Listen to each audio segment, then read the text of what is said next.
तुम्हें कितनी बार बताया है, मेरे तैयार होने से पहले मेरा नाश्ता तैयार हो जाना चाहिए। शादी के 25 सालों बाद भी मुझे क्यों बार बार एक ही बात बतानी पड़ती है तुम्हें नेहा? तुम्हें क्या है? तुम्हें तो आराम से घर पर रहना है, मुझे काम पर जाना पड़ता है। तुम हो कि हमेशा बेवकूफ़ों जैसी हरकतें करती हो। अगर तुम ये जानबूझकर करती हो तो याद रखना, मुझसे बुरा कोई नहीं होगा। आज भी नीलेश का पारा चढ़ा हुआ था। इन कटु शब्दों में अपना गुस्सा उतारते हुए, गीला तौलिया कुर्सी पर फेंकते हुए नीलेश गुस्से से नेहा की ओर देखने लगा।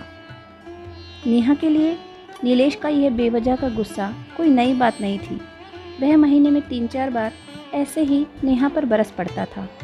पहले पहले नेहा उसका विरोध किया करती थी, लेकिन जब कई सालों तक नीलेश में कोई बदलाव नहीं दिखा, नेहा ने खुद को ही बदल दिया। अब नीलेश के कुछ भी कहने से नेहा पर कोई फ़र्क नहीं पड़ता। नीलेश की हर बात वो चुपचाप सिर झुकाए सुन लेती है। शादी के पहले 5 साल तक नेहा ने पूरी कोशिश की थी कि प्रशांत को बदला जाए, लेकिन फालतू का गुस्सा करना और बाद में नेहा को भला बुरा कहकर यह मानो जैसे उसकी आदत बन गई थी।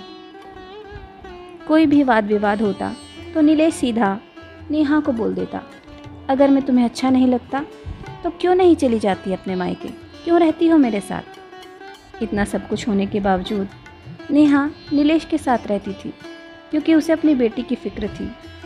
और वह जाती भी तो कहाँ, अपने बूढ़े हो चुके माँ बाप को इस उम्र में परेशान करना वह नहीं चाहती थी।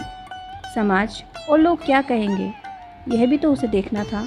वह इतनी पढ़ी लिखी भी तो नहीं थी कि खुद जाकर कोई नौकरी कर सके और अपना और अपनी बेटी का पालन पोषण कर सके। लता को अब अपनी फिक्र नहीं थी, उसको तो फिक्र थी बस अपनी शादी लायक हो रही बेटी की। नेहा नहीं चाहती थी कि पति पत्नी के झगड़े की वजह से रितिका डिस्टर्ब हो। रितिका की पढ़ाई पूरी हो चुकी थी, उसके लिए अब शादी के रिश्ते आने लगे थे।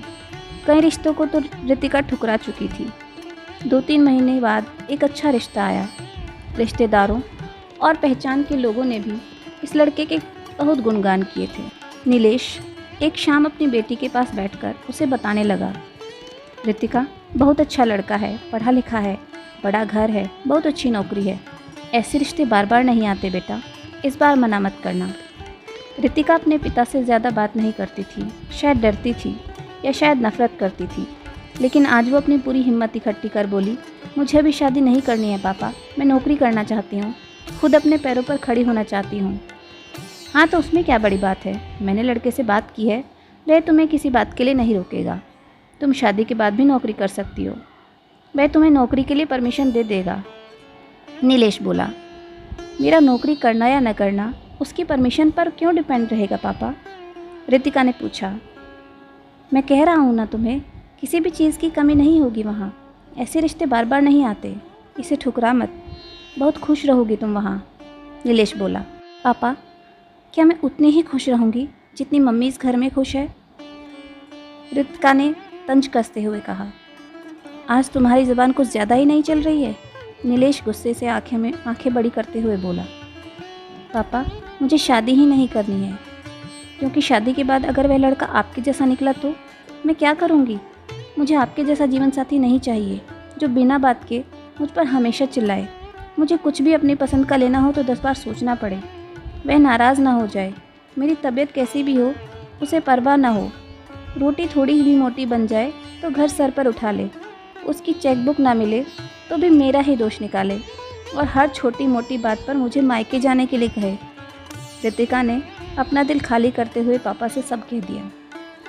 नीलेश का गुस्सा 7वें आसमान पर था, लेकिन उसके मुंह से एक शब्द भी नहीं फूटा। वो रितिका की बातें सुन रहा था। रितिका उतना ही बोलकर चुप नहीं हुई। आज पहली बार वह अपने पापा के सामने इतना कुछ बोल रही थी। पापा, आपने माँ के साथ हमेशा गलत व्यवहार किया है। आप अपने ऑफिस का गुस्सा बिना सोचे समझे माँ पर उतार देते हैं। कभी इस बात की परवाह भी नहीं करते कि उन्हें कैसा लगता होगा। आपकी बातें सुन सुनकर माँ ने अपना स्वाभिमान खो दिया है। रितिका ने नीलेश का हाथ पकड़ा और बोली, पापा मुझे सिर्फ एक सवाल का जवाब दो, क्या आप चाहोगे कि मेरा पति आपके जैसा हो? अगर आपका जवाब हाँ है तो कर दीजिए मेरा रिश्ता आज ही, और ना है तो मुझे आत्मनिर्भर बनने दीजिए। नीलेश कुछ भी नहीं बोल पाया और वहाँ से चुपचाप बाहर चला गया। आज उसे नेहा के सामने आने में शर्म आ रही थी। चलते चलते उसकी आंखों में आंसू बह रहे थे। नीलेश ने आज से अपने आप को बदलने का निश्चय किया। अगले दिन से नेहा ने अपने पति में काफ़ी बदलाव देखा।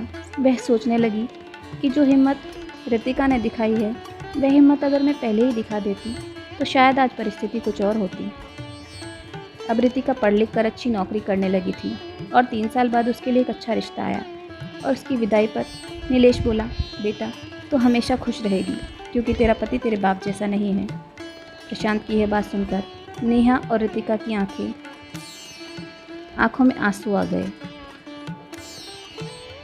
दोस्तों, हमारे समाज में औरतों को भले ही देवी का दर्जा दिया जाता हो, लेकिन उन्हें स्वतंत्रता नहीं दी जाती जो उन्हें देनी चाहिए। उन्हें बचपन से ही बताया जाता है कि वे पराया धन है। स्कूल से आने में देर हो जाए तो पिटाई मिलती है, मोबाइल पर बातें करते हुए दिख जाए तो खिड़की से झांकते हुए दिख जाए तो शक किया जाता है। माँ बाप का घर तुम्हारा नहीं है, पति का घर ही तुम्हारा है।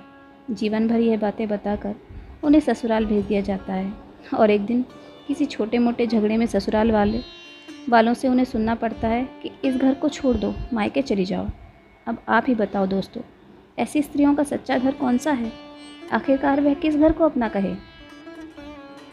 कहानी अगर आपको अच्छी लगी हो तो चैनल को सब्सक्राइब कीजिए, वीडियो को लाइक एंड शेयर कीजिए। Thank you so much.